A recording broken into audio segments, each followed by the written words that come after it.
Hello, ladies and gentlemen, and welcome to something new. Completely rebranded. We are now no longer known as Robot Wars Reviewed. We are now the RoboCast. Why the RoboCast? All the other good names were taken. Of course, as ever, I'm joined alongside Anderson9132. Hello, Anderson. Hello, Sam. Good to be here again. It's been a while. It's been a few months now. It's been a good few months, and of course, where would we be without our resident professional? Welcome back, Dave. That's very kind of you. I haven't actually left. I've just been sat here the whole time. Quite cold and lonely without you lot. But... Oh, well, we've been renewed as Robot Wars has been renewed for another series. So have we. So we are back for the foreseeable future, at least. And of course, Christmas time, a time for love and friendship, and of course, robots beating the hell out of each other. Yes. So we're here to review the two Christmas specials all at once, starting off with the one airing on the 28th of December. So, our celebrities. Susie Perry. I know who Susie Perry is, Anderson doesn't. Nope. I'm going to be honest now, I do not know any of the celebrities that were on this. I honestly don't know any of them. Either, all 8 of them, I didn't know any of them. Wow. Actually, there were a couple of couples, weren't there? But either way, I didn't know any of them. Honestly, none of them. Seriously, didn't know any at all. Nope, didn't know any at all. Susie Perry, of course, famous for another tech-based show, The Gadget Show, and presenting MotoGP and Formula One. I think she looked like she really enjoyed it. To be honest, I think it was right up her street, being from a sort of a tech-based background herself. Yeah, I was going to say that because now that you mentioned it, I was going to say because she's been with quite techie stuff, so Robot Wars was kind of bound to happen, really, wasn't it? Well, eventually, I suppose. And her robot, the cat, assisted by a friend of the podcast, Craig Danby. The world's greatest villain. He is the world's greatest villain. He wasn't originally meant to do it, was he? I don't think he was. Anyway. No, he was a very last-minute replacement, and in fact, I think he said something like, within 2 hours of finding out he was doing it, he was stood there filming. So wow. He replaced Surem Balandra of Supernova fame, who was too busy putting together his new robot to take part and get there early to take part with the celebrities. Yes, exactly. Whether Suren made it in time, we'll have to wait and see. We'll have to wait, some point. We'll have to see if he got there in time. Stay tuned. Yeah, behind the scenes secrets being leaked here, guys. Yeah. Wiki guys, get your pens at the ready. We're going to spoil everything. I shouldn't laugh at that. I'm a wiki guy anyway. You are a wiki guy. Their robot, the cat. You can obviously see the influence of Suren in the cat. The big spinning disc at the front. I think that's pretty much a trademark of their robots now. And obviously, I think Craig said he didn't see the robot until 10 minutes before until Dara interviewed them, which is it's quite convenient, I can imagine. But top notch to Craig though for actually going along with it at such short notice. In all fairness, I believe. Yeah, I think I read somewhere on Facebook. I think it was. I know that great source of information that Gary Cairns was also contacted to see if he could do it, but obviously he was also busy with his tinkering. Internal information as well. My good friend Mr. Rory Mangles had a phone call whilst they were driving up to Glasgow. While they were driving there. And they said, would you like to fill in the celebrity one? And he said no, and put the phone down. And then... so he just like, nah, you're right. And then Alex turned to him and said, why on earth would you turn that down? And he said, oh, I thought they meant put my robot into the celebrity one. Oh, no. So that... There was one word for people like that, and that is clown. Sorry. I do apologise for all of you watching. Yeah, I suppose you could say that's pretty nuts. Oh, for sure. That was brilliant. All right. That's not going to work if they've changed their robot. Well, no, maybe they have got a new robot. Well, again, stay tuned. Any more to say about the cat? I mean, it wasn't going to be a very destructive robot. The idea behind it being, big horizontal spinner, it's going to mess some mess some stuff up, isn't it? Really. It looked quite good. It reminded me a lot of a Scorpion or Spirit of Scorpion from the latest series of the original show. You know, that sort of triangular box shape with a wedge on the front and a spinning thing on the back. I will admit, at first I thought that's not going to do very well, but it did surprise me, as we will obviously unfold in the future. So well done. What's his name? Susie? Susie, well done, Susie. If you're watching, you probably aren't, but well done. If Susie Perry is watching, we've made it. All right, that's all I'm going to say. Yeah.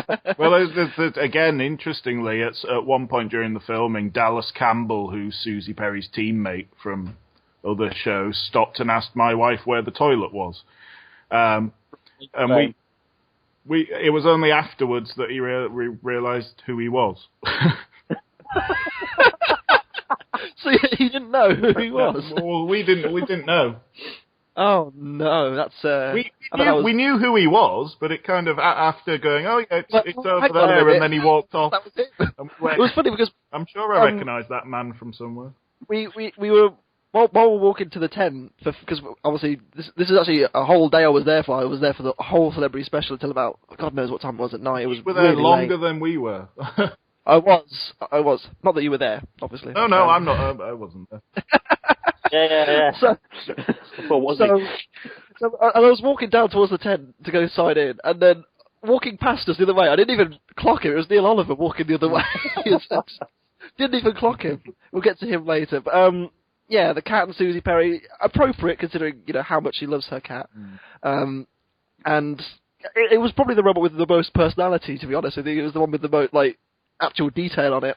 Yeah, most of them would just look like bits of metal scrapped together, which I kind of guess is the point. But it was the only one with like a bit of lick of paint on it. Most of the robots were actually painted on the day. Yeah, Look, I mean, not being funny, right? This is a TV production. Surely they could have had a little bit of pre-assessment towards this. Well, to go into backstory, when the applications for Series 2 went live, the filming was, I think, 4 weeks away, something like that. The guys who made the celebrity robots had the same amount of time to build eight robots. Is not long. Full-on heavyweight robots. So, they were. The fact that they got 8 together in the time frame is amazing. I know 2 a week, 2 a week. That works out. Yeah, it's not bad. Yeah, that's insane. Like I know a lot of people were moaning about getting 1 together. A lot of people were complaining, trying to get one robot together at that time. They got 8 ready. Yeah. That's amazing. Yes, but anyway, props to them for actually having things that worked. Yeah, and worked well. Speaking of working well, we'll move on to Chris Stark and Scott Mills and the Arena Cleaner, or as I like to call it, I can't believe it's not Carbide. I can't believe it's not Tombstone. But it kind of they had babies. Carbide and Tombstone had babies together, and that's the result. Carbtone. Carbstone. Or Tumide. Again, you see the influence of the expert, in this case Dave Moulds of Carbide. You can see his influence in the machine itself, and you can see why they went with that kind of principle of the spinning bar at the front. Yeah. I know one thing, it had a clean run. It did have a clean. Well, there you go. See, that beats you for the other one there. Oh dear! Oh, I just got it. Oh, I forgot. Oh God! You just got that. That was terrible. That was even worse than mine. Oh. The problem I had with having that was it was so similar to the cat. It was. I mean, I think from my point of view, I think it would have been better to see Arena Cleaner in the other specials and swap one over to try and keep them a little bit different. Because you look at the cat and you look at Arena Cleaner, they are very, very similar. Yeah, it's almost like Arena Cleaner is sort of like the cat but backwards. Does that make sense? Sort of, yeah. Sort of, and obviously with the bar instead of a disc. With the bar instead of a disc, blue. I don't know what way the cat's supposed to go. I still think the face is the back, but they tell me. I think the face is the back, but apparently not. Yeah. I would have thought the face would have been the front, because, it's the face. But then again, Beast and Bodman's face was at the back, so I don't bloody know, who cares? It's a cat, come on, let's just get it. It's a cat, it's there. It functions as a cat. Scott Mills and Chris Stark, Radio 1 DJs. I knew of them. I didn't really care for them that much. Is that bad? I'll admit this. I've heard the names before, but I just wouldn't have placed them as a radio host. I've heard the name Chris Stark and Scott Mills before, but well, who they actually were, I didn't know. Sorry, guys. Hey, what are your thoughts on Scott Mills and Chris Stark? Well, we actually, my wife listens, so we knew who they were, and we also knew that they were doing Robot Wars because they announced it on the radio. Yeah, they said supposed to. I remember they said, and they couldn't keep their excitement. Well, the direct quote was, "We're not allowed to tell you what we're doing, but we're doing a returning show involving robots." Transformers, ladies and gentlemen. Yeah. I wonder what it might be. You know, it's not exactly the Guardian crossword, that, is it? It wasn't great, was it? I mean, like, in fairness, they seem like proper, genuine fans of the original show. Yeah, I think Chris Stark in particular. Chris was because we may have chatted to them a bit if we were actually there. Yeah, of course. But he knew a lot about the previous ones, and he'd watched it growing up and stuff. So he was massively into it. I know that much. Which is great stuff. I mean, that's what ideally you wanted to see. Obviously, the Celebrity Central 16 years ago, it was they were just I think they were interested, but not like in the same investment as these ones were, because all these ones seem to be properly invested in the show. Yeah, it was nice to hear things such as we wanted to turn up and see the engineering and the stuff that goes into it, as opposed to just we want to do that show and get a bit more exposure. And yeah, absolutely. We're looking at you, I think sisters. Yeah. God, they were crap. Sorry. That's my little rant over. There we go. All right. We'll move on to someone who's definitely into the engineering side, Dr. Maggie Aderin-Pocock. Now, this one was interesting for me, I felt. I'll be honest, I had no idea who she was. I had obviously researching, I found out she presents the Sky at Night. Yes. Which is obviously very tech-orientated, and, it's right up her street. It's something that she'd be, you imagine she'd be quite good at. Yeah. See, that's why I was quite interested, because it wasn't like, last Celebrity Special, it was just literally just, washed up comedians or, crappy musicians or... I mean, I don't know about Vic Reeves was awesome. Vic Reeves was awesome. Vic Reeves was awesome, yeah, Vic Reeves was awesome. Yeah, on EastEnders, whatever. So it was actually nice to see, someone who's actually renowned for their work in science and mechanics actually involved. That was quite a nice little change. Absolutely. Absolutely. One of the things we said when we found out the lineup was that it was nice to see people. It seemed to be split between people who'd grown up with the show and people who were genuinely interested in engineering and had a career in engineering. And I think the actual balance and the actual going out of their way to find people who actually functioned along with the show was a good call from the producers, I think. I think, given the fact that they, in any sense, all the teams had their own affiliation with either the original show or the new show, in terms of growing up with it or interested in the technology side. I think that's a really good, solid baseline. And something like that again, I wouldn't mind seeing something like this again. I'm, if in my opinion, something small at Christmas to preview the next series or something like that. I don't know.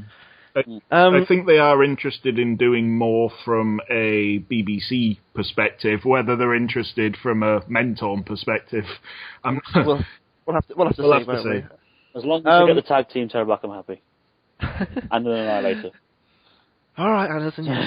You can have your moment at the end of the thing. All right. Dr. Maggie's Robot Interstellar MML, helped by Shane Swan of Dan Tomkier and Team S-Tech. Legend. Yes, obviously. Front hinge flipper. Who would have thought that one? Oh yeah, Shane Swan. I would never have thought that. Shane Swan with a front hinge flipper. I mean, I don't know where he's got that idea from. I know, yeah. He's never done that before, has he? No. No, definitely not. Did anyone ever find out what MML stood for? I imagine it's their initials, because Maggie. I don't know what the husband's name was, and I'm assuming I imagine that's their initials. Right. But I wouldn't know. If anyone knows, post in the comments. Please tell us what MML stands for, because we have no idea. The amount of rude comments based around MML now is going to be ridiculous. I know, there's going to be something ridiculous. Nothing to do with what it actually is. For me, I like the design. I thought it was quite funky. I like the little, effect on the top. It was kind of a bit of nice detailing. It just seemed too steep. Yes, I was going to say that myself, but I don't see how they could hope to really get under anything because of how steep it was. So it's only not something moving. Obviously, they got underneath the cat eventually, but that was with a bit of help and a bit of well, it was used to immobilization. It used the sidewall, didn't it? Really, it did use the sidewall. It wasn't too bad. The design wasn't bad. It was just, I think it was just a little bit too steep, and there was too much flipper. I think as well. There was too much. It was too like low. Like I don't know. For me, it was just it wasn't ideal. But there we go. That's just my opinion. Credit for a 4-week build job or whatever, but yeah. but you can't really say anything else than that, can you? So Dave? Anything to add on Interstellar MML, Dave? Well, yeah, it was just nice to see something else, I think. Like you said, the two spinners were relatively similar, and we're getting to a point with Robot Wars, especially the ones that are built for the show rather than the people in the sheds building them, where you've only kind of got 4 or 5 different options. Spinner or flipper being the popular ones. Yeah, you've got your spinners, your flippers, your hammers, and your mad things, but we'll get on to Jordan later. But so just to have this, like it looked a bit kind of old school Robot Wars, and it did. I did appreciate that though. Like, yeah, it looks like you'd see in like series 4 or 5. Yeah, or something like and that. it was a nice kind of nostalgic, slightly different alternative to things that hit very hard and tear you apart. Yes, I agree. I think we should move on to Jar, the Brownlee brothers. Suicidal Thor. So, literally, that is the biggest hammer. Like it looks heavy. It's heavy. It's comic relief big, isn't it? It's like in one of those like a cartoon where you got like that great big sod off lever that operates like one little thing, but it's like the size of the person pulling it. It is one of those things. I can confirm it was heavy. Like we did have if you were there. If you were there, if we were there, it may have been quite heavy if you tried to lift it, but I couldn't possibly. There's a chance it could have been. Yeah. There's a chance it could have been. Make your own minds up. I did love the fact that every time they fired it, some interesting bits just fell off underneath it. I thought that was great. I thought, this is a bit too much. It's literally the only robot that self-destroyed itself, I think, isn't it? I mean, was there another robot that destroyed itself? Waiachi in America. I was saying there was that robot in BattleBots this year as well. That was it, a Mobius, something like that. Oh yeah. That internally, it was a shell spinner, I think. Yeah, I know what Mobius is. I was just surprised that it competed because for those of you who don't know, the original team captain and driver, I believe, passed away though. Yeah, well, they came back and their robot went to join him. Very really did. Whether I should laugh at that or cry, that was a bit dark for you, Dave. I'm a very dark person, but why didn't you tell me? If I had done that, this would have been an 18-rated podcast months ago, mate. The start. Anyway, we'll move on. Can we talk more about Jar? Because we'll talk about Jar. Brownlee brothers, Jar standing for John and Alistair Robot. What I love about Jar is that every time they fired the hammer, something different went wrong. It wasn't just the same thing each time. It was like the first fight, it committed suicide completely. The second fight, bits of tyre fell off. The third fight, the gas bottle fell out. It was never the same thing. It was great, wasn't it? I mean, of course, they were assisted by a man who was yet to win a fight, Gabe Stroud of Sabretooth. Yes. Well, I have to say, I was a bit disappointed. One thing I was disappointed about, because I think Jonathan mentioned it in commentary. He said that originally the Brownies wanted a cluster bot. Mm-hmm. I think that would have been really cool, but again, it's 2 robots to build in, another robot to build in, and not enough time. Yes. Which is a shame, because I think that would have been really cool. I've got a feeling the veto on that one wasn't necessarily that it was a bad idea. It was probably down to a shortage of parts and time and I mean, the Clusterbot does need twice the parts. It does, and I mean, I suppose they're smaller. They still need to be built in the time when it's, say they went against Arena Cleaner, for example, and then they both got obliterated. Then that's double the amount of work. There is one thing I could say about Jar. Its side and front were a bit like terahertz, and when good at deflecting spinners. Because it didn't really get chewed up, did it? They just sort of bounced off and caused a few sparks. It didn't really tear into it or anything. So credit where it's good. I think they hit the wheel. Arena Cleaner hit the wheel, and then it just died. Rather than rather than it getting shredded, it wasn't a case of. That was the same as most matches with spinners in this time around, wasn't it? Let's be honest. Well, this is true. I mean, there's been one massive complaint I've seen on social media being the exposed wheels, but again, that's down to time. They didn't have the time to finish the robots off. Speaking of time, Dave, was Jar the last robot being built because they just didn't have time to make a top panel for it, or was there a?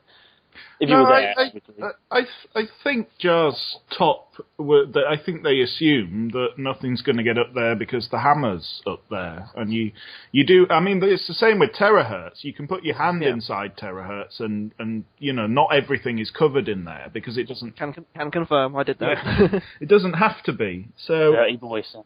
The thing with Jar is, again, it was so nice to have something different. It's sort of a bit curvy. It's not as boxy as the others. But it was quite an interesting organic design. It was clearly suffering from lack of prep time because it's like the gas bottles were held in with clip ties and things. I think it was just Again, we said that Dr. Maggie's was a bit Series 2, and Jar was like Series 2 with a Series 7 weapon attached to it. I mean, that's never going to end well. Yeah, it was like sticking. Well, I think it's like sticking a carbide spinner on something like, I don't know. The Parthian overdose. Right, yes. Sure. That literally would destroy itself. Yeah. So I guess at this point we've obviously introduced the celebs and their robots for the first battle. For the first episode, sorry. The first battle didn't last very long. None of the matches were really that long, but I think that was not entirely down to the the poor quality of the robots. It was just the fact that the big spinners were very, very good. Yeah. Yes. Interstellar MML getting sent to Narnia within about 20 seconds. I think that was great. It was good fun to see it flung across the arena as well. It was great. Yeah. Good damage. Kind of obvious winner, really. But it was still good fun, I'd say. Can I say, I think it stood up remarkably well, considering, I mean, we've got the obvious in this heat with the wheels. Like, every fight ended with shattered wheels, and that's just the way of the builds. But for considering that both the wheels came off, and then they Scott and Chris didn't exactly stop hitting it. They went in. Didn't they? Yeah, exactly. I think I think Interstellar was quite solid. If only the wheels had been inside. I mean, I think the fact that they only had a couple of gashes in the armor, which wasn't too bad, really, considering the amount of power that was in the bar of the Arena Cleaner. I think I can't remember who said it, but I think it's up there with the levels of Carbide in terms of strength. It is very, very powerful because of its weight more than anything, and it didn't get completely obliterated. It stood up fairly well, as you say. I was trying to, I mean, that's the best I can say about the fight. It was it was very short, wasn't it? For a robot that was built, again, in such a small amount of time, and I mean, it was only, I wasn't armoured in anything overly serious either. I think they mentioned it was armoured in, hardened steel? I think was it? Yeah. Hardened steel. So, again, I mean, maybe it was the slanted sides, I don't know, that deflected it a little bit more, but, yeah, I mean, I will admit, I was quite surprised when they said hardened steel, and I thought, that's going to be on the floor all over the place. And then there was only a few slices. I was like, oh. Yeah, they did it fairly well, and obviously getting it back together was a nightmare as well. But, fair play for them getting it back together. That's where we credit Shane, because Shane wielded it. Shane and his mighty hammer. There was one point where Shane wheeled it past us on, it was a trolley. It looked more like a stretcher. It was a horrible mess.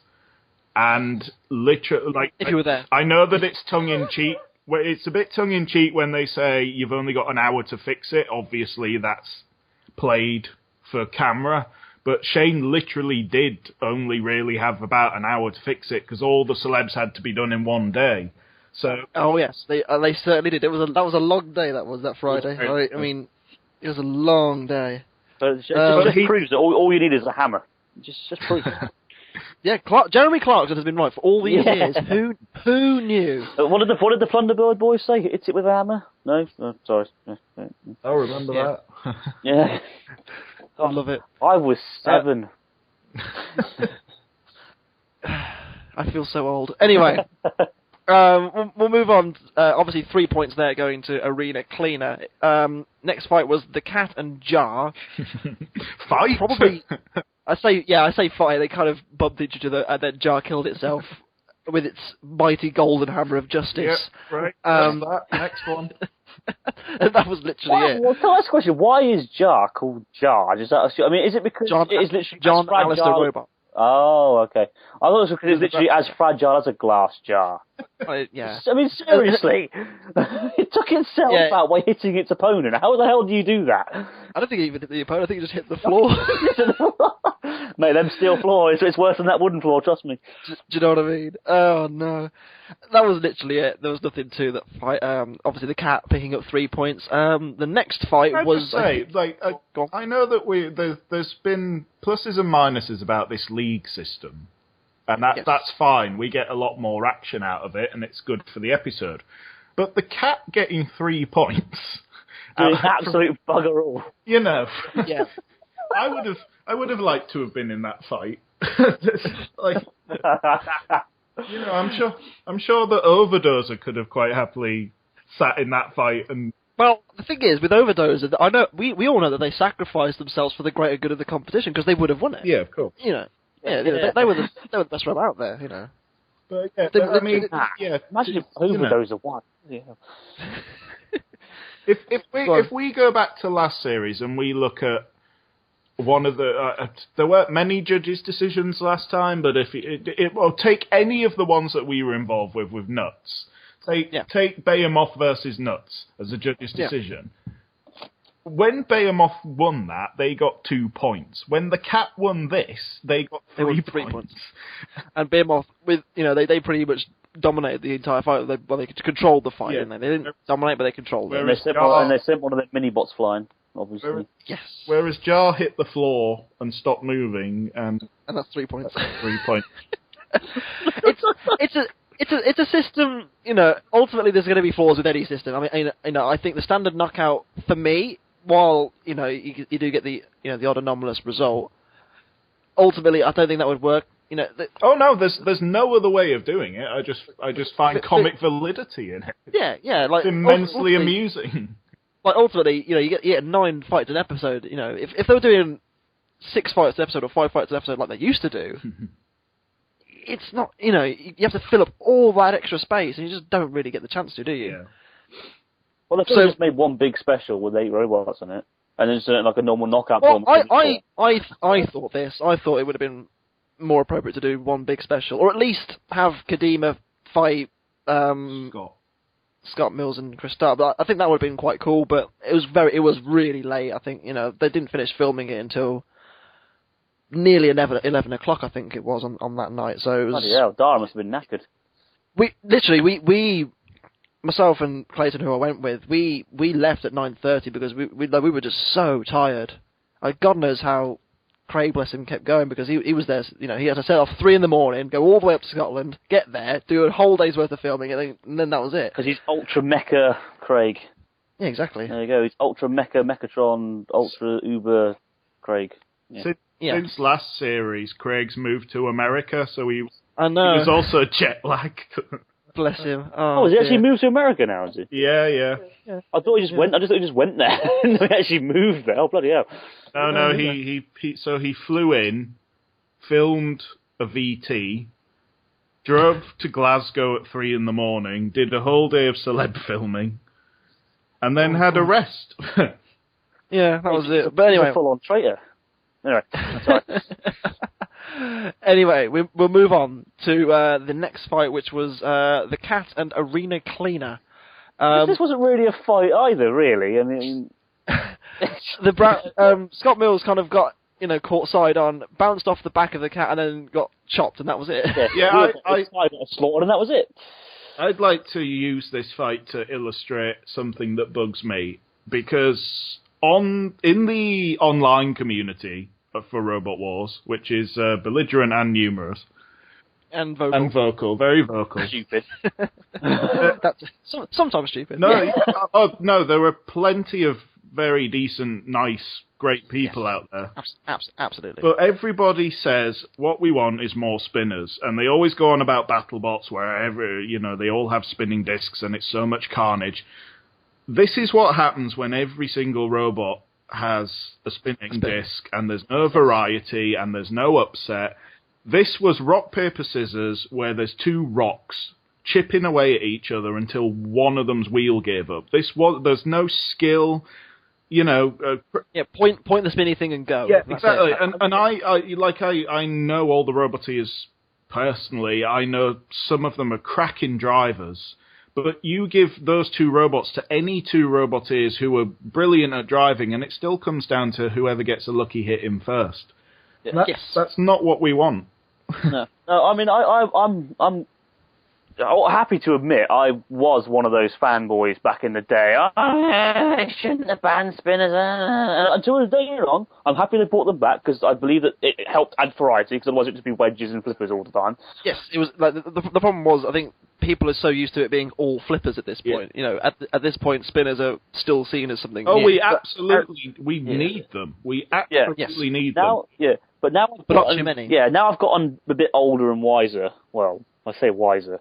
I can actually accept I heard that. I can actually accept the fact that that they are a little bit overpowered these days. And I mean that's the one. I mean that's why I'm not really a massive fan of BattleBots, to be honest, because it was exactly. I mean, everyone was moaning last series because of one-hit KOs, but yet they're happy to go and watch BattleBots and see Tombstone win in a one-hit KO. I think it's because of the amount of devastation that comes with the spinners one-hit KOs compared to like a Link falling out, for example. I think that was a big complaint of last series, that there's too many Links coming out.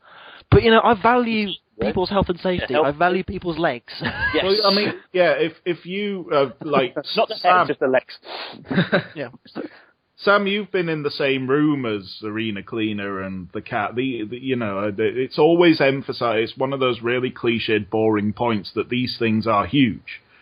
Yes, they are. I'll put a picture here of me and Terahertz. But Terahertz is massive. Yeah. It's as big as me. Yeah, and there's constant complaints about this removable link thing, but they are a necessity, and we are yet to have it where a robot has gone apeshit and they've needed to jump in and try and get its link out. I think there was, but there's always a chance. Yeah, of course. And in BattleBots last series, we had I've forgotten what they renamed Megabyte Invader. Right. In the first round, the preview show, they had Invader, a full body spinner, which got stuck on spin, and they had no alternative but to wait for the batteries to run out.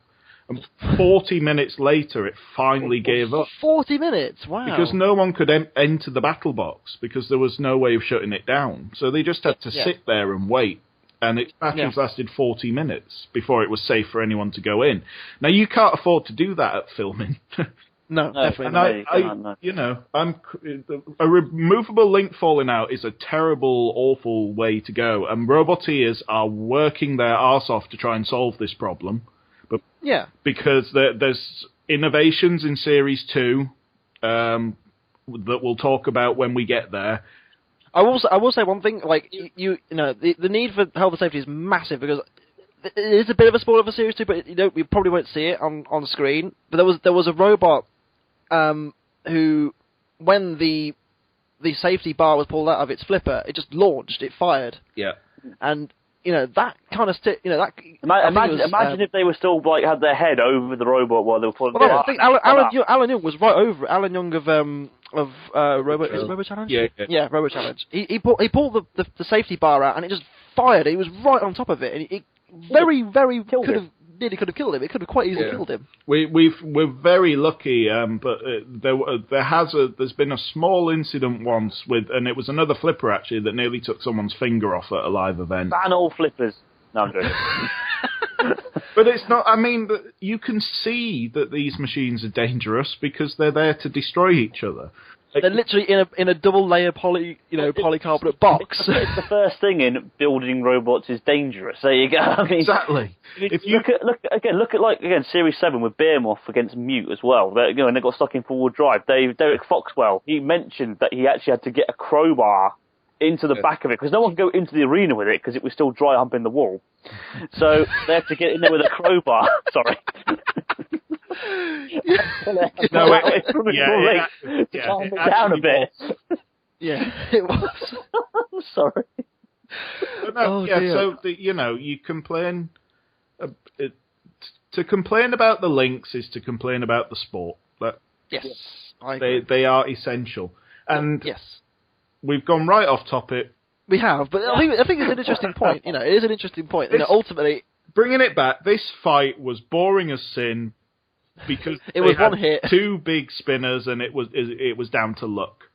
Yes, whoever got the first hit off was going to win, and ultimately the cat did, picking up 3 points again. So Susie Perry with the cat has done. She's hit one robot. And got 6 points, and is already in the final. Great, I love that. We move on to I think a fight that was a lot more slow paced between Jar and no, call it. Let's call it Jar. Jar. It's very very fancy. Jar. I don't know. And Interstellar MML. And I think we need a drum roll for this because. Hang on. Gabe, what a fight! It happened! Well, actually, Sam, I don't think he did, because technically it was the Brownlee Brothers robot, and they were the main team, and he didn't build it, and, he was there. You're absolutely right. You're absolutely right, Anderson, and therefore we can't count that until we see if he's in Series 2. He might not be, but if he is, we'll see if he wins the fight there. Moving on. The fight wasn't that interesting, I'll be honest. Jar did get a couple of good hits off it, and obviously you saw bits disintegrating inside it some more. Interstellar, after getting the life kicked out of it in the first round, ultimately was never going to function that well because the flipper was all bent in, and they was never going to really get underneath Jar and flip it. So Jar was. I'd say Jar didn't lose that fight. I'd say that's how. Yeah, that's the only way you can really say it. I'd say they didn't lose. Victory. He just lasted slightly longer. Well, Jar didn't lose against Interstellar MML, but they got 2 points for it, which puts the Brownlee brothers, within a win of qualification for the final. Yeah, it's frightening, isn't it? It really is.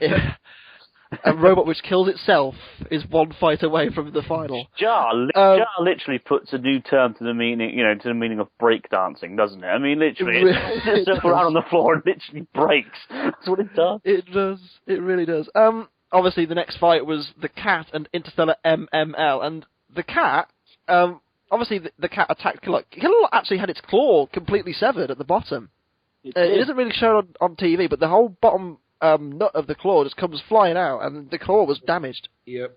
So the one fight where they actually do something severely of note is the one fight they actually lost. And I think the link fell out of the cat, I believe. # remove all safety links. I will need switches. Oh, sorry, I'm not ready to. Sorry.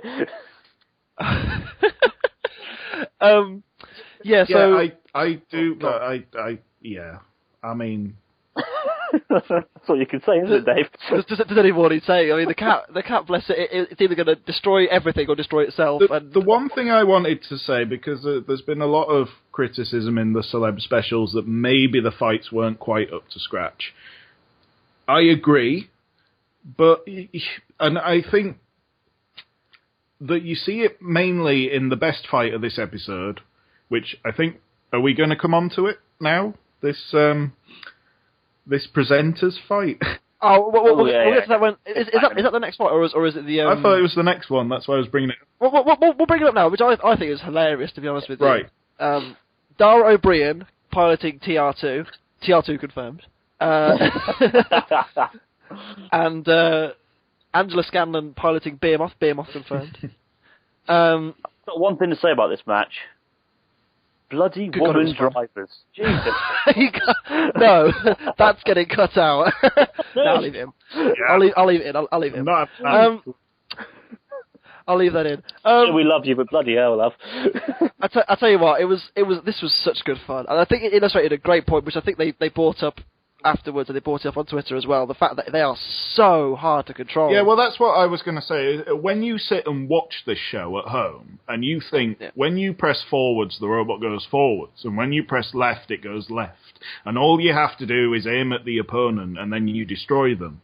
No. And then the minute you get to pilot one, and the minute you get your hands on those controls, you realise what a damn fine job most people do of driving. I think ultimately what people forget is that everyone, particularly now, years ago as well, they've been doing this for a long time. They've had a lot of practice. Jumping on it for the first time, I know the celebs had a bit more practice than, say, Angela and Dara did. But very little, actually. Yeah. Like, I don't think the Brownlees got to go before the broadcast date. I know some did and some didn't. Yeah, but it proves this point that it is not just a case of picking up the controls to Carbide and then you can win Robot Wars. This is not that, there is not enough praise given to the actual driving content of these machines, and it's nice that control has remained a judging criteria, and quite an important one, because it's like, was it Swanee or was it Jason from Thor in one of the episodes said, it's 90% driving. I think it was Thor, Jason that said it. It means nothing. The robot that you have means nothing. It's not like selecting it on the computer game and then playing as it. It's a completely different animal. But when you see, I mean, seeing something as great as Behemoth that normally performs so well doing these backflip things, ending up on its own tail. Like I was to the sidewall. Yeah, exactly. Yeah, that was brilliant when she just drove it at the sidewall for no apparent reason. I would have loved to see Ant's face as that happened. I would have just loved for a picture to have been taken of just his face just drops. Chin's on the floor. There's a bit where she launched the bucket and ended up sat on the point of its own end. And, you got stuck. And I was shouting at the TV, "How have you managed to do that?" Like, as a driver of these machines, I have no idea how she managed to do that. You learn something new. Yeah, you learn something new. Angela Scanlon, best Robot Wars driver ever. I will say this. I can imagine it's quite difficult. I've never driven a robot. But as someone who's never driven a robot, the way I look at it is simple. Okay, it's a bit like driving forward and all that. But when you're trying to keep control of something that moves at 20 miles an hour in the space of 2 seconds, and you're in a confined space of just 20 by 20 feet, and you've got cameras all on you and everything else. You've got cameras all on you, and you've got an audience watching you, and you've also got to try and catch up with another robot that's also driving around a 20 by 20 foot square area at 20 miles an hour. You start to realise that's too many things against you and not enough for you. See, that's before you even factor in things like radio interference and loose connections on wires. And, half the time... Because obviously if you've got a good spin, it'll kill you off balance at times and things. Yeah, exactly. All the gyroscopic stuff that some of those celebs had to deal with is nuts. But the fact that sometimes you press forwards and your robot starts going forwards and then veers off to the left because a wire is frayed or something inside it, they're not easy. And I think that giving Dara and Angela established robots that are always really well driven it proves a great point, doesn't it? Yeah, and it was so funny. As well as that, we got to see the cheeky redesign of TR2. I just also want to quickly say, hats off to the Pritchards and to the Browns for letting these two hopeless celebrities who have never actually driven a robot before do this to them. I know a lot of people were wondering. A lot of people were wondering, when the celebrity special was announced, whether it's going to be the old one with the teams and the just getting given a celeb. That's it takes a lot of time and money to build a robot, and as well as giving it to a complete novice, you're just like, do I really want to do this? That's why I respected Shane Lynch from the original one, because he actually turned around and said credit to Steve and Ben for letting me have a bash, you know, and you know, but letting me basically destroy their robot in front of their eyes. Yeah, exactly. You know, they could have done some serious damage to TR2 and to Behemoth, you know, at the time, and ultimately, obviously they didn't, but it's still a valid point, you know. Yep. Anyway, we'll move back onto the episode at hand, and next fight was, again, fight? Arena Cleaner versus Jar? I mean... no. Jar killed itself again? We're noticing a theme here, aren't we? Yes. I'm not even... I don't know. It was jarring at just how bad it was. What happened. I don't think it did kill itself. I think... Yeah, oh... This guy, this Anderson Hill guy, he's an absolute wizard. But it sort of got nudged on the front corner and then stopped moving. I think another interesting thing that happened, I think it was this fight, was when Arena Cleaner attacked Shunt, and it did some pretty serious damage to Shunt. Yeah, you want to know how pissed off?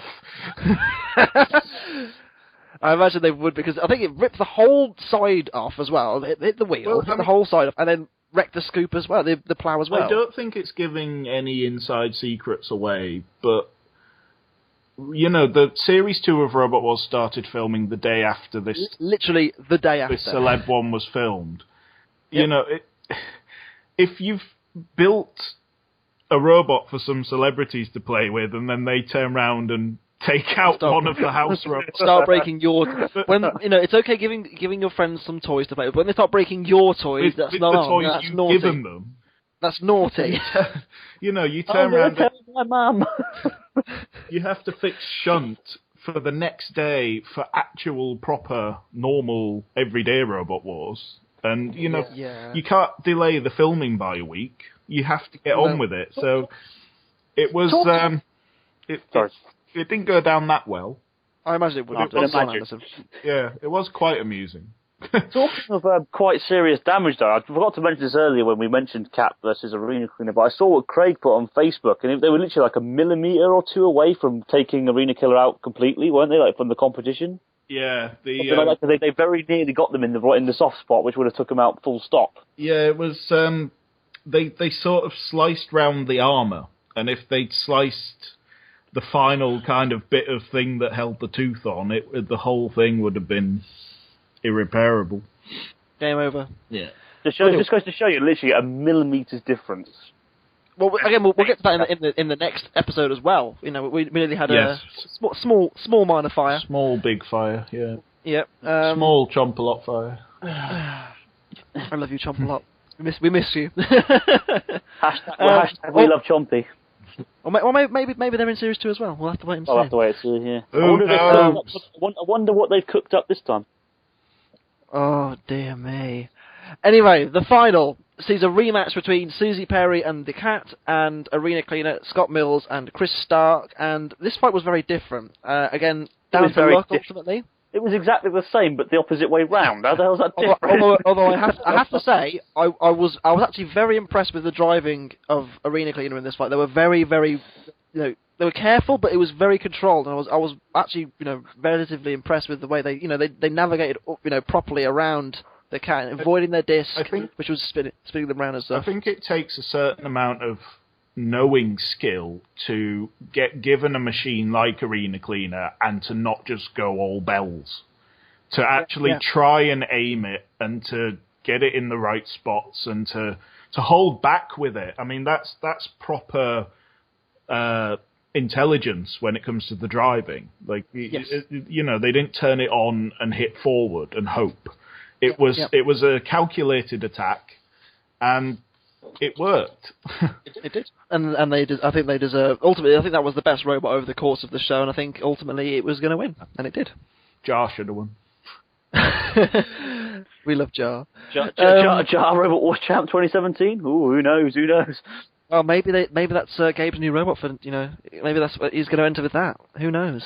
Who knows? We'll find out eventually. We can't tell them about the important stuff about, you know, Dara winning the series. You know, we can't tell them about that. Yeah, we can't anyway, Angela doing a striptease. Hang on, well, it's got R-rated all of a sudden. Right, so obviously the first show winner was Arena Cleaner, Scott Mills and Chris Starr winning out with that robot. The very sweet thing about that is when they won, they looked genuinely shocked. And they were like, ah! Deserves win, but I will admit I was kind of rooting for Craig. I think we all were. Yeah. Oh, anyone with half a brain cell knows that he was only half being serious about the whole evil doer thing last night. He properly meant it. He told me. Anyway. Anyway. Yeah, we move on to the next episode, which is obviously starting off. Say what I thought of that episode. There was no dead metal, no floor flipper. Crap. There we go. Right, let's go. Right. Okay. The second Survey special, 4 more robots. We'll start off with Kadina, with an N. I keep getting that wrong. Kadina Cox, who is an absolutely remarkable woman. I didn't know who she was until I've done some research. Finding out that she was originally a bobsledder or a skeleton bobsledder, something like that. Yes. Which takes a lot of bollocks in the first place. It really, I wouldn't do that. Like, balls of steel, like the ones Flight Form 2 had. Hauling yourself down an icy hill at 70 mile an hour, no thank you.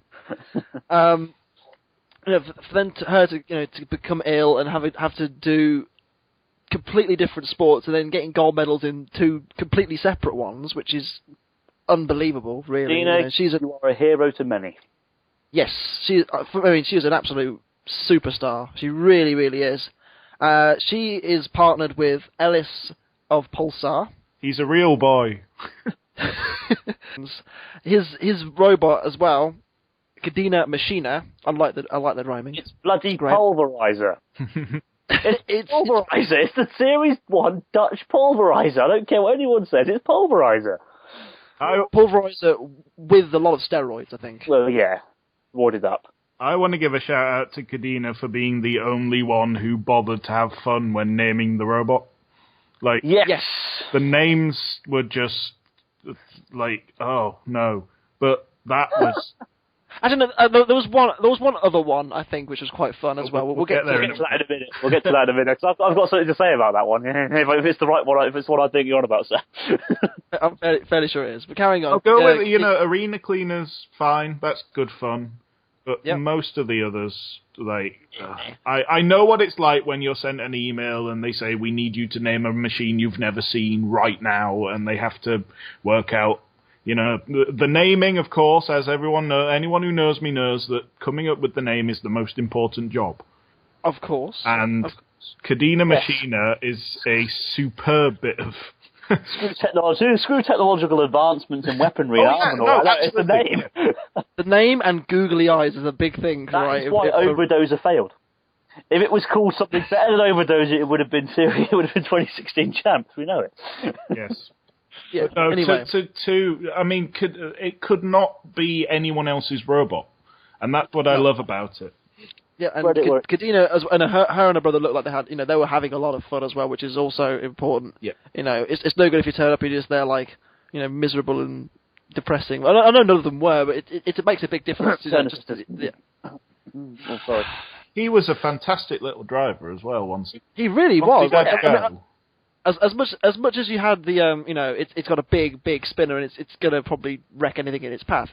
He was precise with it. A couple of times they had some gyroscopic issues and he was still able to control it. I mean, credit where it's due there to him. I mean, he deserves a thumbs up from me there. There you go.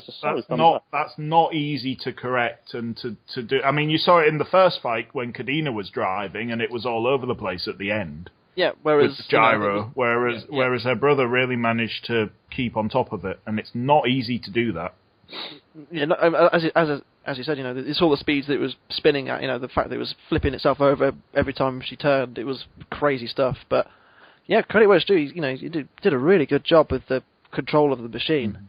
I think we can move on to another friend of the podcast, Will Thomas.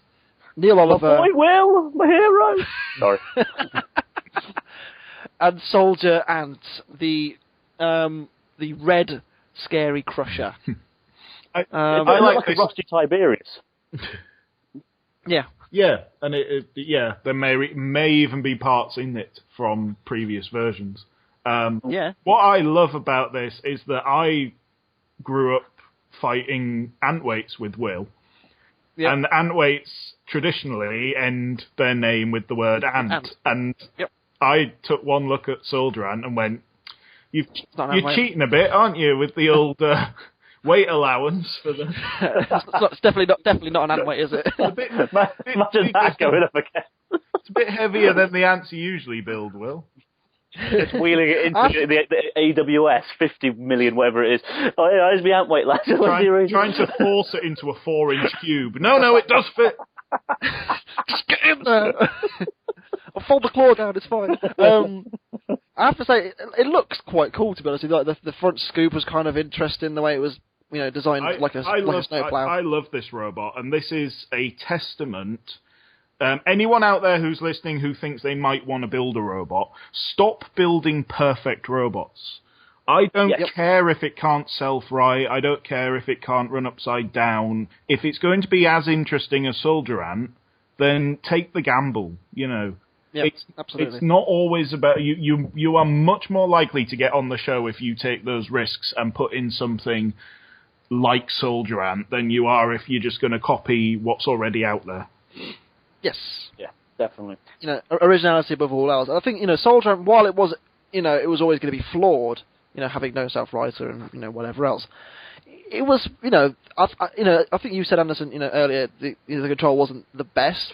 For the claw, maybe. I thought the driving was... The driving was good. Spot on, he did what he needed to do. Obviously, with an 8-year-old at the weapons, I can understand the excitement and the pressure would make you go back. I noticed that, Will got a little frantic at one point, saying, keep holding it, sort of thing. Bless him, But, I will admit, I thought that the weapon control was a little shocking, but I think it's understandable in the hands of an 8-year-old. Yes. These things will get very exciting, and they do tend to go a little bit, oh, hello, and, so I can understand that. Sorry, how do they go?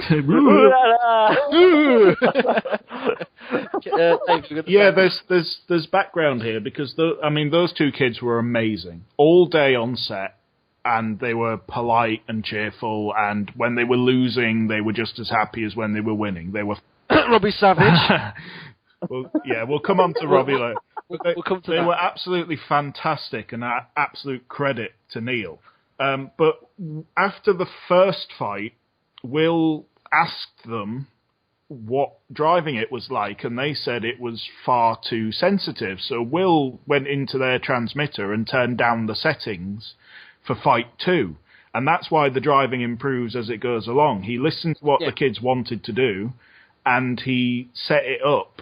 And they said it was much easier to drive. He actually slowed it down on turning for the second and third fights, and they got much better because of it. But the little guy on the crusher didn't really want to cause anyone too much damage. Oh, bless him. So he'd go forwards and grab them so they had them in a hold. And Will was going, you can keep going, you can go through the top. And he'd go, no, I think I'll draw back a bit. That's really sweet. That's so cute. When he was against Robo Savage and he punctured the wheel. CO2 and the wheel. Yeah. And he was like, oh my god, I'm sorry. Bless his heart. That's so sweet. Oh, bless him. So ultimately, as it turns out, the weakest part of the robot was the people controlling it because they didn't want to hurt it. They were absolute wimps. Go play with the ducklings in the park. I'm joking. I'm heartless. Anyway, I'm joking. They were good sports, bless them. Good kids. Yeah. We'll move on from Soldier Ant to Robbie Savage. Now contrary to what Dave said earlier, he had a bit of fun with his name as well, because he called it Robo Savage. I get that. It's quite cool. It was a very clever really? pun. It was a clever pun. Because it's good, because his first name's Robbie, obviously. Robo Robbie. That's good. That's clever. Was it you that I text? It was me, and I thought, oh god. but thinking about it more, going back to it, it's actually quite clever. It's rubbish. It's the worst name. It's the worst, most terrible, awful name since Flipper. the American Flip. Nah, that was the best name. That was. Nah, come on, Spike. Come on, what the hell is that? Spike. Spike versus. There was genuinely a fight in Spike versus Blade. I just realised that. Spike versus Blade. I'm done. Genuinely a fight in Series 3 of Spike versus Blade, and there's a link. There's a link in the description below to Series 3 Heat C. That is actually bad, isn't it? I mean, I just literally realised that. Oh my god! I remember that whole heat had a load of rubbish names. I remember that. Yeah, well, Agrobot. Woo, we're very excited.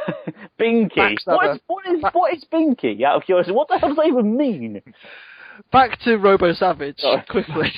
Obviously partnered with Jason Marston, who I think was actually the perfect person to go with that team, because I think he was one of the lads in that team. He really was, wasn't he? I don't think he was. I don't think that at all. I think Jason had a right ball ache with it. I imagine he would have done, but I think eventually he'd have just kind of accepted, you know what, he's going to be an arsehole all day, I'm just going to leave him to it.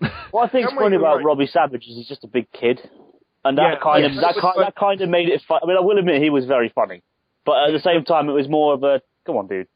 Come on. There were a lot of people complaining about him. I thought he was brilliant. I thought he was good value. He was absolutely hilarious. And he would always go off as if he was being serious, but he'd always laugh it off at the end. It just pepped up the episode. Craig Danby.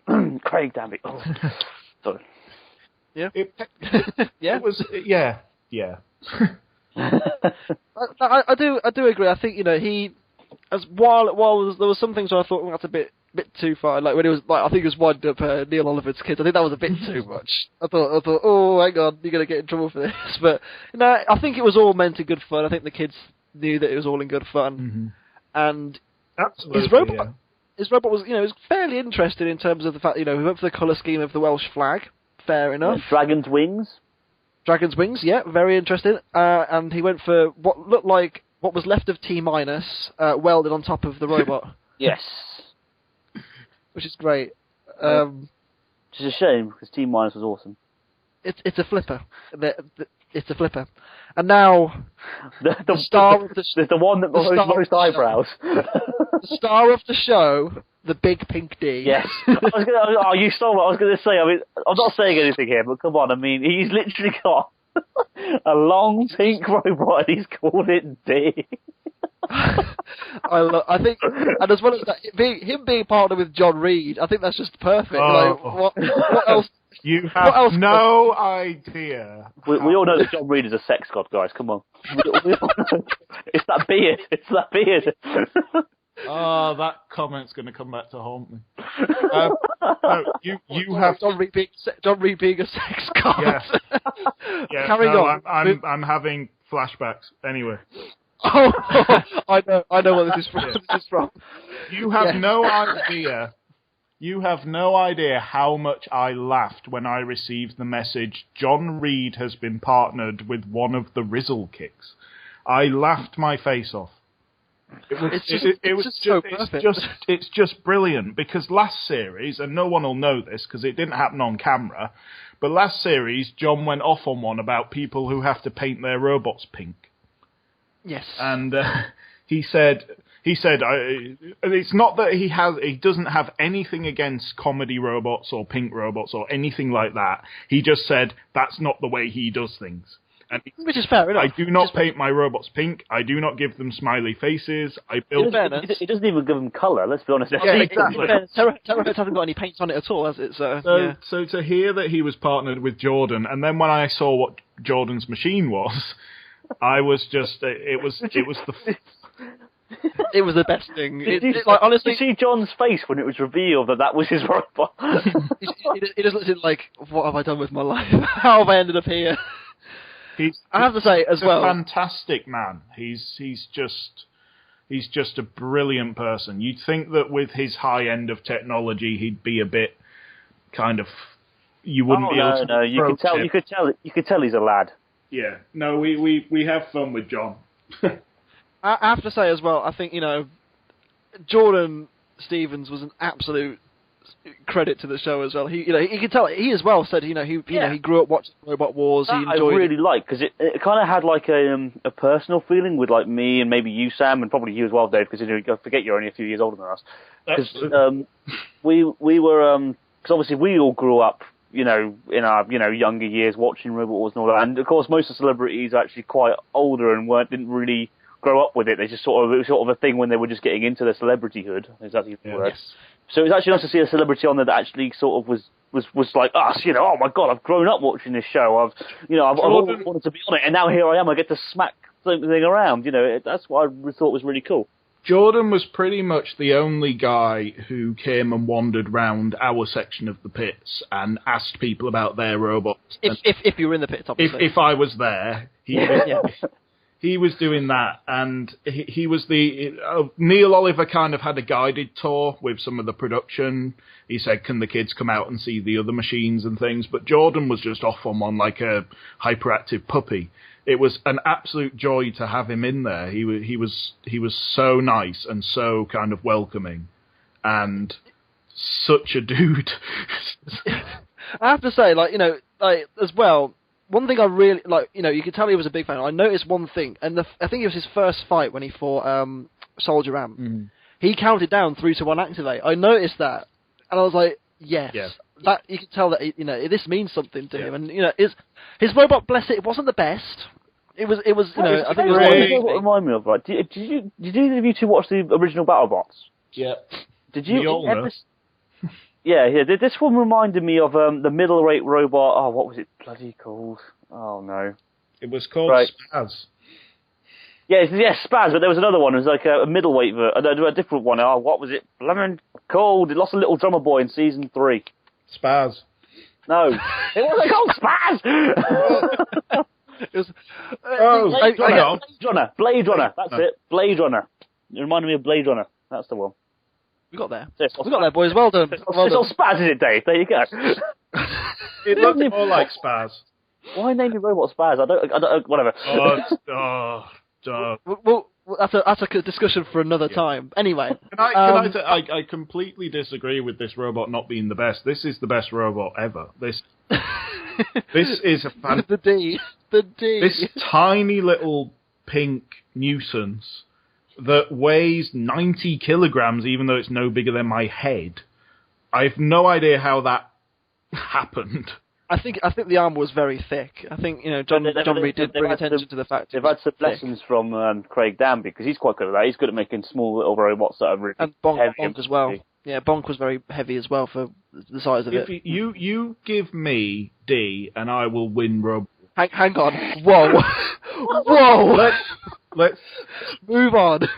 Let's cut that out. That's staying in. Hang on. We're moving on from that one. Give me that robot. I could win. Wait, let me compose myself. Sorry. Dave wants D. Oh, who thought? Okay.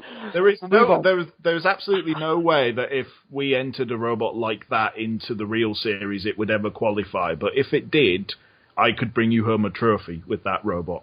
Did it? Yeah. Did it have the same idea as Gabriel? With the whole. Because obviously, I don't think it did it? Or was it just an actual one? It was literally just the simplest thing that you can imagine. It was. So technically, it shouldn't have been allowed in. Yeah, but in the main version, but there's no rules in this, is there? There is an active weapon rule on the real show. Yeah, but not in the celeb stuff. Who cares? But this again emphasises my point that D was the most interesting robot out of all the celebs in all the specials, and it was because it was the only one that was different, and it's because they allowed something in that maybe wouldn't normally be allowed in, and it was a slightly more crazy design, a slightly more active kind of nuisance, a little running around it was as well as that as well. Like Onslaught, really. With that said as well, I think the control, considering how difficult Axelbots are to control in general, I think the control was very good. Mm-hmm. Apart from one fight, but that wasn't his. That wasn't their fault. That was John Reed giving them expert advice. that was his fault. But Yeah. Explain I think comments. I think at this point we'll get to the battles at this point. First fight was, I think it was Cadena, Machina, and Robo Savage, wasn't it? yeah, it Which is- lasted longer than all of the previous show together. do I find it funny as well? This was actually the one filmed first. This episode was actually filmed before the other one. Yeah. Which I still find quite odd. But anyway, I think the reason why was because the other episode was quite quick in the battles and all that. They'd realised we can't put this other one out first, because if we do, then we're going to be following up with something a little less impact. If we put that one on first, we can then have the better impact from the second episode. Yeah, I think the second episode, as it went out, was a lot better. Yes, I completely agree with that. The first fight, I think, good efforts early on from Robo Savage, but I think they had issues from the very start with their gas system, didn't they? They couldn't really get it going. Was the temperature really bad for gas systems again this year? Yes, it was freezing. It was as much as you say. I mean, it was.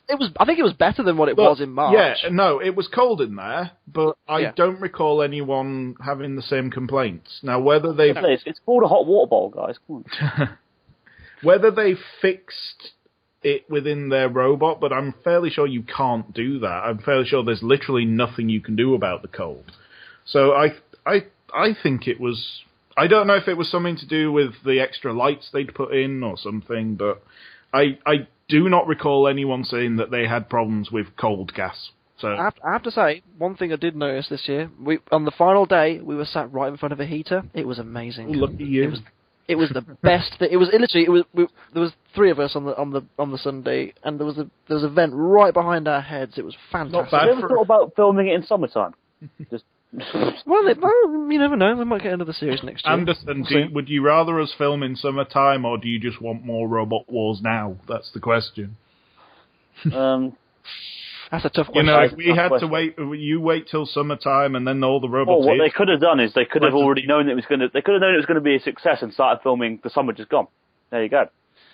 But they hadn't aired by then, had it? So I would have known it. They should have known it would have been a success. That's the problem. Ultimately, that's the problem. I think it's timing, and it's realizing. Oh, hang on, we need this much budget for this much, and then it's just a difficult situation. I know it's frustrating. I'm sure it's frustrating just as much to the Roboteers as well. But ultimately, it's just how it's got to be at this point. Yeah, the reasons for things like that they're not worth going into, but they frustrate everyone. It's not just the fact. It's always the little things. It's always the little things that really peak you off. Anyway, back on with this battle. It's not just the fans, it's the Roboteers, and it's the production crew, and it's the producers, and it's the film crew, because they get cold as well. It's everyone, but we go out there and we might be cold for a bit, but we do what we have to do to get this stupid show on the TV for people like you lot. Exactly. I thought you were supposed to it's all our fault. It is all our fault. If I was there, of course. Of course, if you were there, yeah. Dave, hypothetically. You earlier meant to be making the show sound good, and you say we're trying to get this stupid show on TV. I don't think it quite works that way. Oh no, it works that way. Yeah, you cannot be a fan of Robot Wars and not know that it's stupid. Is it? Oh, it is. It's like being a fan of wrestling. I'm a fan of wrestling. I know for a fact it's a stupid sport, but I just can't. I just can't stop. Yeah. Exactly. Yeah. Moving on. Again, Cadena really just wrecking Robo Savage, and that was all she wrote. Yeah, took Robo Savage's tyre off. Oh, I haven't seen that yet. It's funny that, isn't it? It's almost like Illuminati confirmed. No, I'm joking. Anyway, we'll see if the D can give it to the Soldier Ant. For God's sake! We use that every time now. Well, what happened was Soldier Ant got the D in its mouth and clamped down really hard. Why is it chewing it? That's what I want to know. But I tell you what, this was the fight we were on about earlier with what could have been a fire, because Soldier Ant bit down on the D's top, and nearly got the bat through. And there was nearly an explosion, was there? There would have been an explosive D after that. But obviously we're in our 20s, people. Just saying, we're actually in our 20s. This is so mature. I've got no idea what anyone's talking about. I thought we were talking about Robot Wars. I'll blame Jordan entirely for this. Yeah. I have to say though, like the control here, while it wasn't the best at this point from Soldier, they were still ironing out the bugs that, as you said, Dave, that Will managed to fix eventually. Yeah. The fact that they managed to puncture the tire, that was good. Good control to hit it in the first place. I think that was really clever. Yeah, to get that kind of attack on a wheel with the crusher like that is a bit of superb. Probably a lot of luck and accident involved, but it's certainly hello. Yeah, hello, we're back. Yeah, you're okay. Are we there? You cut out briefly there. Sorry about that.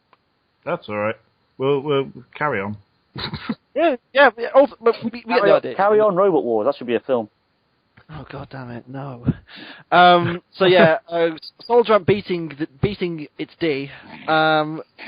Beating the D. Oh god. D. So we'll move on to was it the flight next, or was it? No, it was a Soldier Ant. I wish the D went against nuts. No, I'm sorry, but we needed that. We needed the D and nuts. Oh my god, that'd have been so good.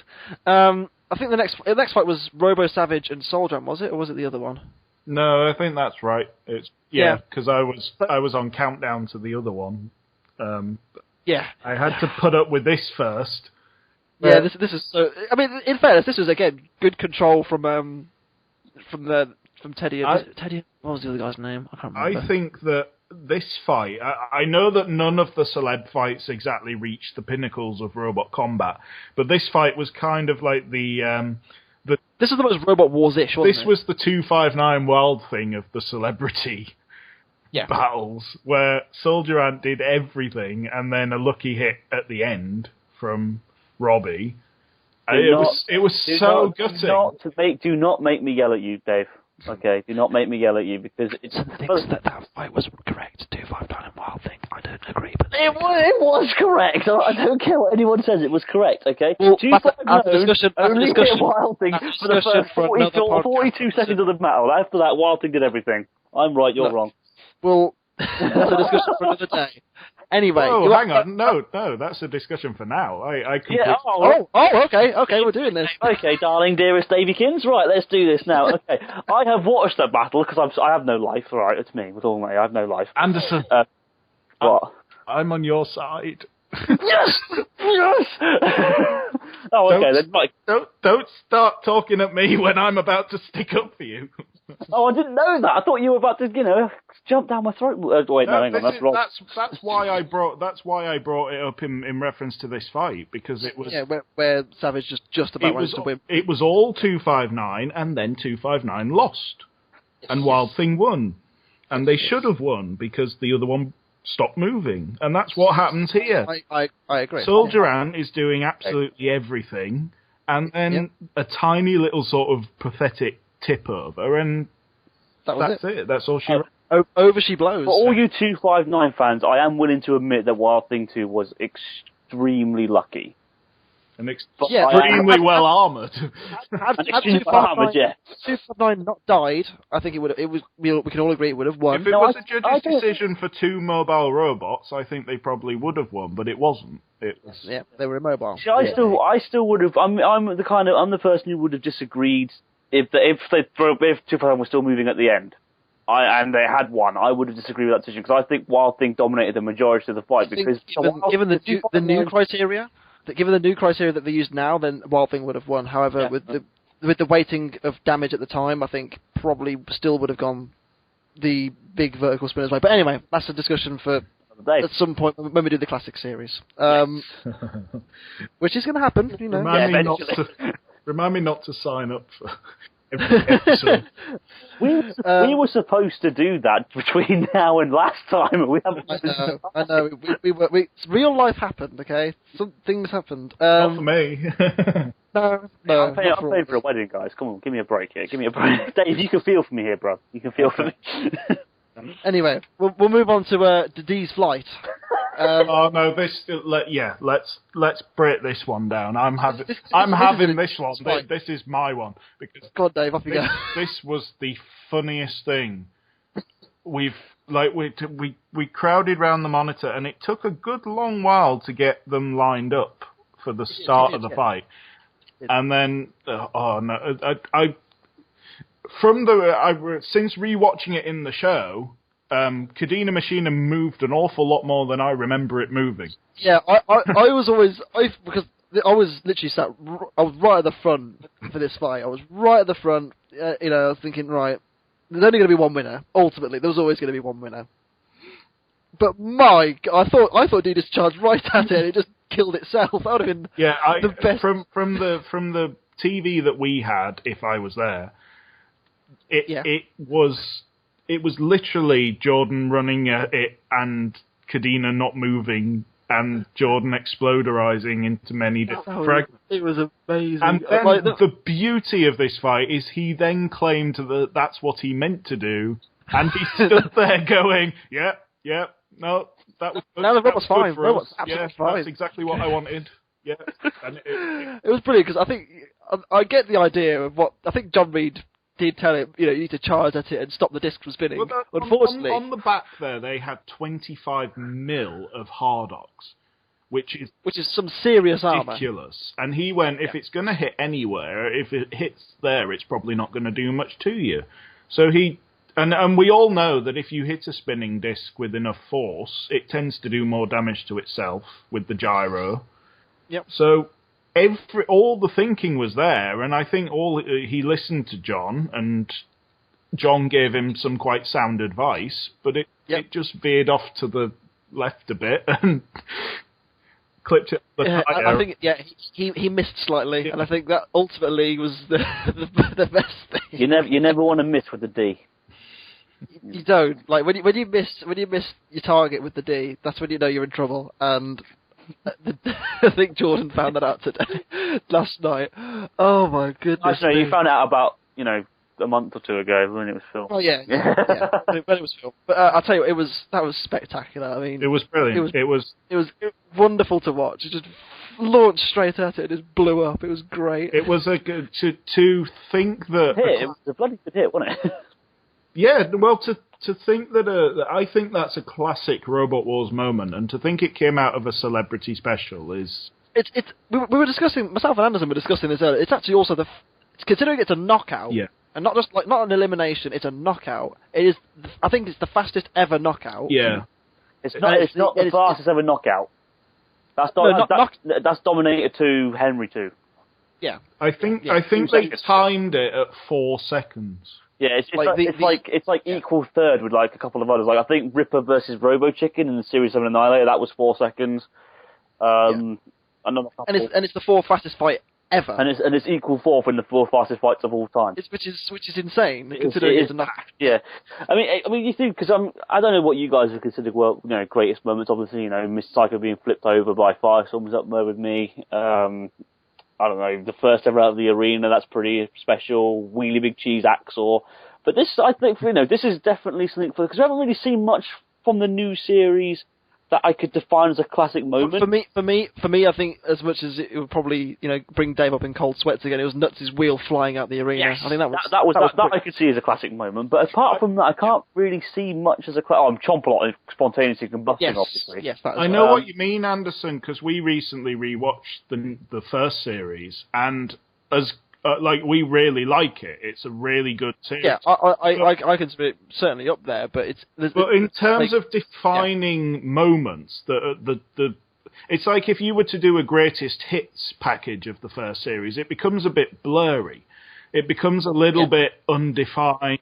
Everything's good, but nothing particularly stands out. What you need for a greatest hit normally is a really bad robot and a really good robot. That's how we get Hypnodisc and Robogeddon and Hypnodisc and Splinter. So on and so or something just so out of nowhere where you don't even know where it came from. Again, like Axe or Wheelie Big Cheese. No one in their right mind would have ever seen that coming. Yeah. It's that stuff, and this was the kind of first bit where, in years to come, it'll be on some replay of a greatest hits package because and someone will say, "Oh, do you remember when that happened to the celebrity robot when he went flying through the air?" No one will be able to tell you who it was or what the robots were called, but there will be a clip of it, and you'll go, "Oh yeah, remember that." I mean, we'll all know. We're massive nerds. Yeah, we have no life. Yeah, exactly. I will say that there's definitely going to be one moment in the new series. Stay tuned for that one, which I have a copy of already, which is something else. But I think there's a fair few more kind of greatest hitsy things coming. Yes, yeah. So stay tuned. Series 2 is mental. Yeah, Dara, Brian, and Angela released a duet. And Dara won the series. Literally the greatest hit. Yeah, it's wonderful. Our final head-to-head sees Kadena. No, was it? No, was it? Yeah, no, it's not the final one. Ignore me. Kadena, you muppet. No, Kadena fought again. She fought. Dumbass. No, Soldier Ant. Yeah, was it? Yeah, we'll go with that one first. We'll just do that one before the sage teaches us about how to drive. I'll admit this one was a bit more of a disappointing match for me. I thought that this would be quite a cool battle, but it just was another one wheel hit KO. At the start, it was all Soldier Ant. Yeah. Kadena couldn't get a hit on it. It was really quite interesting, the fact that the Soldier Ant was positioned in such a way where Kadena couldn't get a hit. Yeah, it was going well, and then as usual with the spinning discs, you get one hit in and you hit something important. And that was it. And then Soldier Ant did a wee. Special praise, though, to the damage onto the claw, because I don't think I've ever seen a claw damaged like that, where the arm is actually being peeled open. Yeah, it was quite. Yeah, that was spectacular. And then when I don't know, if it was shown slightly when Killalot dropped Soldier Ant out the arena. Yes. All the hydraulic fluid went everywhere, and it did a wee. It was a mess. Again, it could have been a fire. Yeah. No, it did. It did. It basically, right, the sheer thought of Killalot picking it up literally made it poo itself. It did a big wee. Honestly, it took a long time to clean up as well. I remember they were there for quite a while mopping it all did up. A photon storm. It did. It blew itself up inside. God, that was a good hit by Minotaur. Sorry, going off the way. That was a bloody good hit by Minotaur. Got to give it credit where it's due for that. Yeah. Oh yeah, that was spectacular. Anyway, we'll move on to Dave here, because if he was there, hypothetically, I'm sure he would have given some good advice to Jordan for this fight against Robbie Savage, wouldn't he? Wouldn't you, Dave? He would have done that. I think he probably would have. Yeah. And obviously the next fight is the D against Robo Savage, and Savage taking on the D. Yeah, he likes a bit of D, does Robbie Savage, and what do you expect? Well, sorry. Anyway, so in this fight, I mean, it wasn't the most interesting. I think ultimately an Axel bot against the flipper is always going to be quite difficult because the flipper can't really handle them properly. Mm. And I think when it tried to flip over, it had its issues already. I think the front blade was bent as well. And in fairness to the D, while it had a punctured tyre, it kept going forward. Right. And Let's forget about describing the battle. Yeah. What's your opinion of the result? I agree. I think, again, if it was the old series, I think it would have gone the other way because of the damage done to the wheel. However, as it's all about aggression now, aggression's 3 times points, damage is only 2 times. It should go to the D, and it rightly did. Sat in the crowd, I thought the D had that one anyway. Yeah. I thought it was quite close, but I think as it was, I agree. I agree with the decision just simply because their flipper was broken as well. Yeah. And when you think about it, I'll admit, while D's wheel was a bit knackered, it was still capable of having fluid control.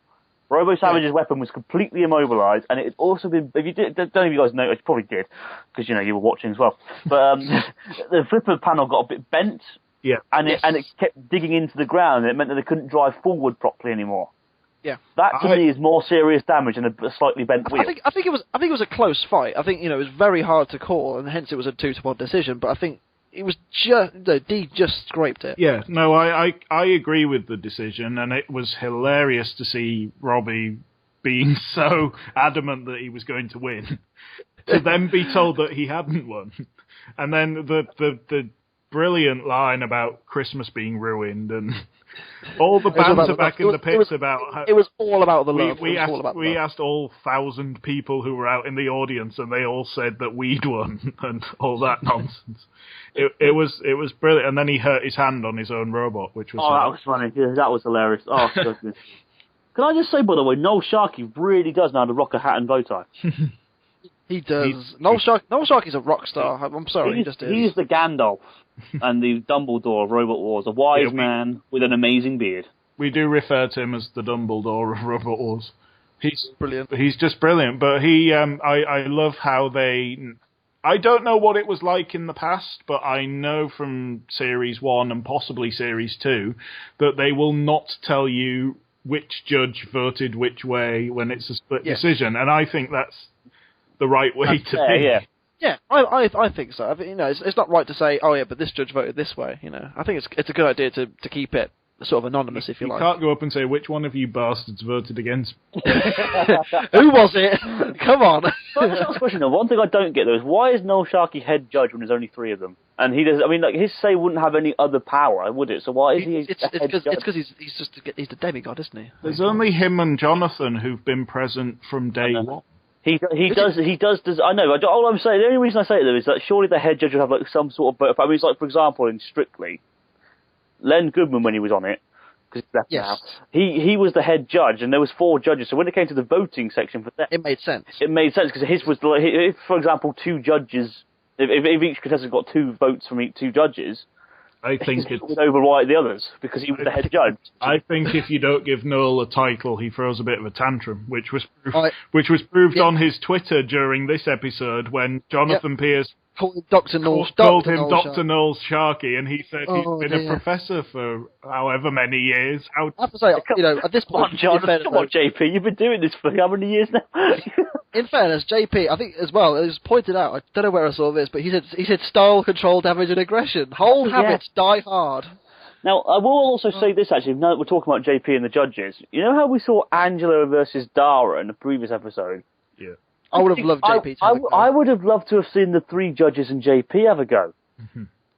Maybe one day, because obviously JP, he's not at filming, he does it all in post. And I think, bringing up JP as well, I thought his commentary was excellent. Oh yeah, it always is. It's JP. It's JP. While last series he was a bit rusty to start with. I do love how he still calls it crushability. I think, destructibility. It's like, for God's sake, Jonathan, it's not difficult. If you say a robot has crushability, it means it has an ability to be crushed. It does not mean that it's a good crusher. Nah, I think, at the start of last series, I thought he was a bit rusty. I have to say, it wasn't bad, but it was a bit rusty. I think now he's obviously got his eye back in, and he was having a lot of fun with it, I think.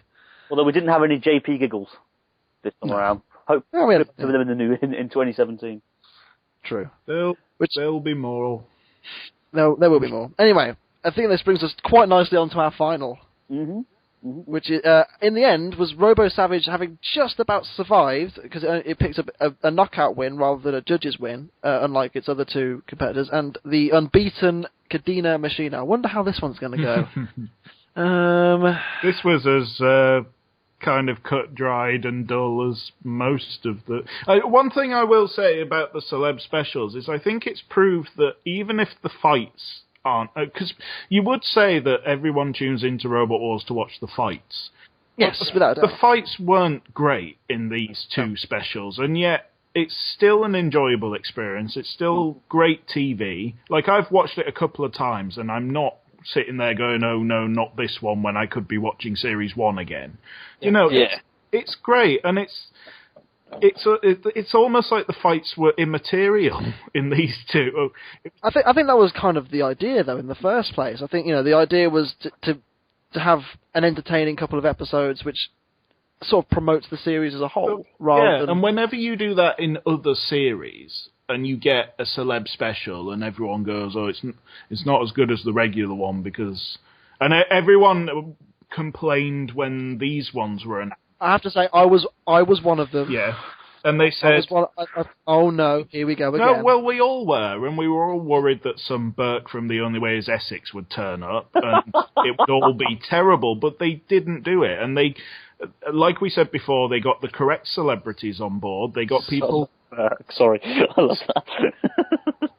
They got people who were passionate, or people who were good at engineering, or people whose job sort of tied in some way, and it became an entertaining, albeit slightly disappointing in the arena, experience. Yeah. See, it was a lot more fun than I was expecting. I've always been a firm believer that. I mean, I know people in fact who turn around and say, "Oh, there was too much talking in Robot Wars, the original show." I saw it when the new Robot Wars came out. Oh, they spent too much time talking to the Roboteers. They're all boring. Oh, they're all a bunch of nerds. And it's like not being funny, right? And I did say this to someone. The show wouldn't exist without them. Yeah, somebody actually really peed me off. So I actually sent a message on Facebook. Well, not a message, but I commented on her thing on Facebook because I got really cross with this. So I actually was a keyboard warrior for a bit. And I turned around and said, "Look, not being funny, right?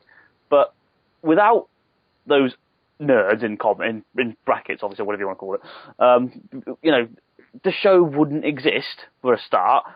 It would just be constant battle after battle after battle, which would just get boring. It would get dull. You need something in between to keep it fluid."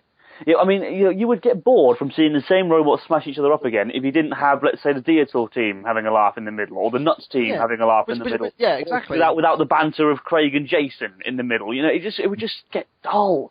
You need to have a break. I wonder if that was the same person who pissed me off and caused me to write my post on exactly the same topic last series. There's a good chance. There's a very good chance. Oh, by the way, shout out to that guy who always constantly comments saying how bad the new series is. You suck at life. I've actually blocked him. Oh, you've blocked it? Oh, boring. I've blocked him. Yeah, no, I thought, you know what? If he doesn't want to watch it, don't watch it.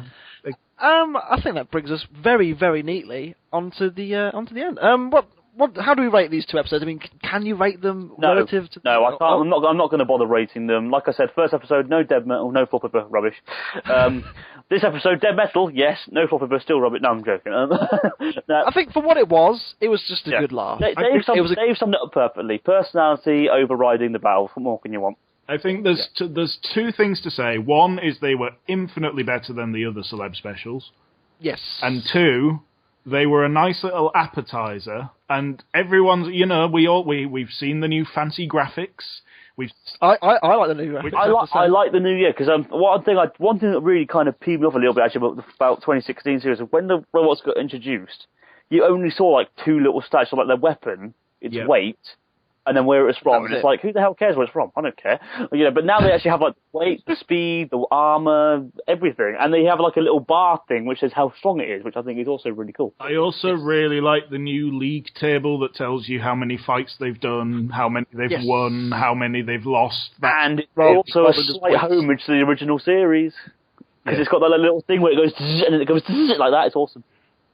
So all that.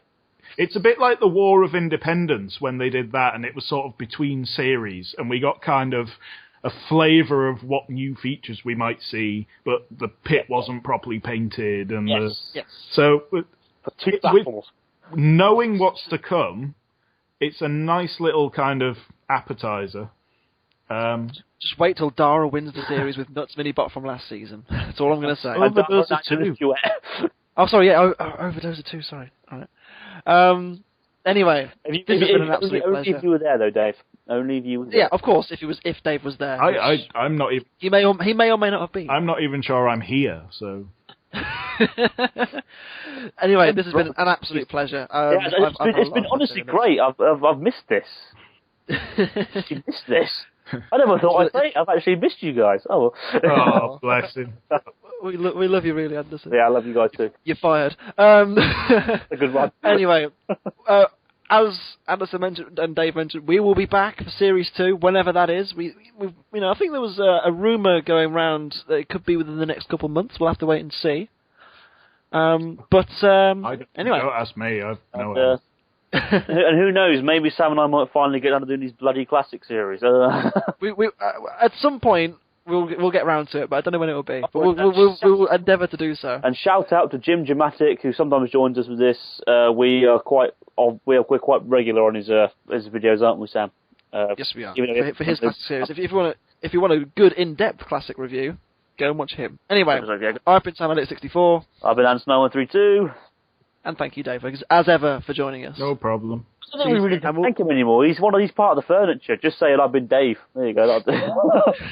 I am RobotDave. I can't even say I'm from Team Nuts anymore, can I? No, obviously you are. Shh. Yeah, don't tell anyone. Oh, I thought we'd finished. And we'll see you for Series 2, Heat 1, when that comes out. See you later. See you later.